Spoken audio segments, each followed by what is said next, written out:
A scene that was hard to imagine even a few days ago. An Ethiopian Prime Minister locked in the embrace of an Eritrean leader on Eritrean soil. The two countries haven't had diplomatic relations in 20 years. But it was a gesture and an opportunity that Eritrean President Isaias Afwerki welcomed with warm smiles and a red carpet. This isn't just peace between two countries, two ordinary countries or two ordinary neighbors. Ethiopia and Eritrea have very rich history, shared culture, shared religion, and shared memory and trauma. Thousands of people lined the streets of the capital Asmara to greet Abiy's motorcade. They stood among flags of the two nations once at war. Nearly 100,000 people were killed during that conflict over a disputed border between 1998 and 2000.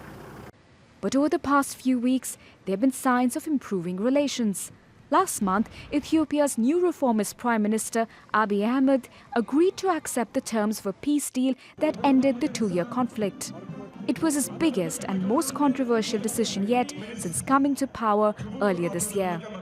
There are a number of disputed territories along the border, and territories will move in both directions to Eritrea and Ethiopia.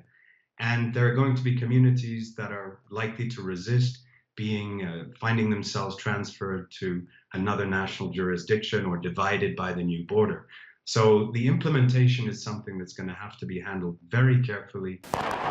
The dispute has taken a toll on both sides of the border. Eritrea's isolated regime and its focus on the border conflict with Ethiopia has forced thousands of people to flee the country to escape its mandatory military conscription. Abiy, meanwhile, wants to put landlocked Ethiopia back on track as one of Africa's fastest-growing economies with access to Eritrea's ports.